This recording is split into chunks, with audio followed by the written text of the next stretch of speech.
எல்லோருக்கும் வணக்கம். நான் தினமும் கேள்விப்படுறேன், என்னை பற்றி ஏதோ ஒரு வகையில் இது மாதிரியான வீடியோக்கள் நிறைய வந்துகிட்டு இருக்கு அப்படின்னு செய்தியை வேண்டியவர்கள் சொல்லுவாங்க. நான் இதில் எல்லாம் கவனம் செலுத்துறதில்லை. ஏன்னா மற்றவங்களை கவனிக்கிறது என்னுடைய வேலை இல்லை. இசை அப்படிங்கிறது தான் அந்த மொழியை இன்னும் கொண்டு போய் மக்கள்கிட்ட சேர்க்கறதுக்கு வழி பண்ணுது. நான் ஏன் அதை சொல்கிறேன் அப்படின்னாக்கா, இப்போ நீங்கள் திருப்புகளே எடுத்துங்களேன், எவ்வளோ ஒரு உன்னதமான படைப்பு. ஆனால் அது மக்களை போய் சேரல. அதில் ஒரு சில பாடல்கள் மட்டும் மக்களுக்கு தெரிஞ்சிருக்க வாய்ப்பு இருக்குது. ஒரு ஒரு அந்த மாதிரி ஒரு நல்ல பாட்டு அப்படின்னு பார்க்கும்பொழுது, முத்தை தரு பத்தி திருநகையத்தி கிரச்சத்தி சரபண முத்தி கொருவித்து குருபரையன போத்தும். அது கேட்கும் பொழுதே புல்லரிச்சிடும்.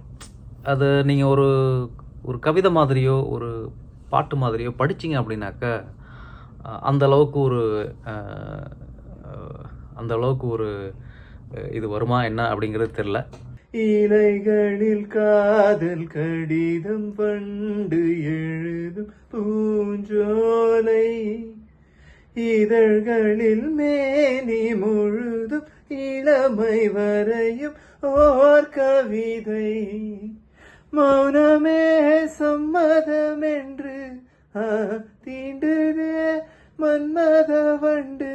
ஓ மௌனமே சம்மதம் என்று தீண்டுதே மன்மத வண்டு, பார்த்தாலே தள்ளாடும் பூச்செண்டு. ஓ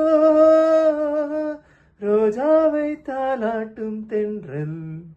அவர் இல்லாம என்னால ஒரு நாள் கூட யோசிச்சு பார்க்க முடியல. நம்ம எல்லாம் பிறந்து வளர்ந்ததுல இருந்து லாஸ்ட் ஒரு 50-60 வருஷத்துல தமிழ்நாட்டில் பிறந்து இந்தியாவில் பிறந்து எந்த தமிழனா இருந்தாலும் அவர் பாட்டை கேட்காம வாழ்ந்திருக்கவே முடியாது. ஸோ அவர் என்னை பொறுத்த வரைக்கும் நம்ம எல்லார் வாழ்க்கையிலையும் ஒரு நிரந்தரமான இன்டெக்ரல் பார்ட் ஆஃப் லைஃப். இசையா மொழியா அப்படின்னு ஒரு சர்ச்சையில் எனக்கு very close to my heart இசைன்னு தான் சொல்லுவேன். எந்த ஒரு பாட்டு எடுத்துட்டாலும் அதோட டியூன் தான் எனக்கு முதல்ல நிற்கிது, வார்த்தைகள் அதுக்கப்புறம் தான் வருது. அந்த டியூன் நினைவுக்கு இருக்கிற மாதிரி வார்த்தைகள் எல்லாமே நினைவுக்கு இருக்கிறது இல்லை. நான் கவிதை, வார்த்தை, மொழி முக்கியம் இல்லைன்னு சொல்லலை. என்னை பொறுத்த வரைக்கும் எனக்கு டியூன் மெமரியில் இருக்கிறது ஈஸி, வார்த்தைகள் மெமரியில் இருக்கிறது கஷ்டம்.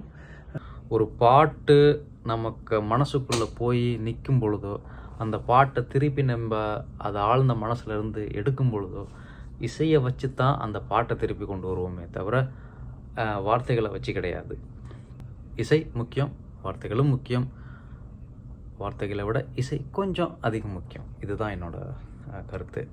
அவர் வாழ்ந்த இந்த சில ஆண்டுகளில் நானும் இந்த உலகத்தில் இருந்தேன், அவர் பாட்டை கேட்டு சந்தோஷப்பட்டேன் அப்படின்னு சொல்கிறதுல ரொம்ப ரொம்ப பெருமை. இளையராஜா வாழ்ந்திருந்த காலங்களில் நான் வாழ்ந்தேன் அப்படின்னு சொல்கிறதே எனக்கு ஒரு பெருமை. என்னுடைய வேலையை கவனிக்கிறது என்னுடைய வேலை. நான் என் வழியில் ரொம்ப கிளீனாக சுத்தமாக போயிட்டுருக்கேன். நீங்கள் என்னை வாழ்த்தி கொண்டிருக்கிற நேரத்தில் கடந்த ஒரு மாதத்தில் ஒரு சிம்பனியை எழுதி முடித்து விட்டேன். I'm waiting.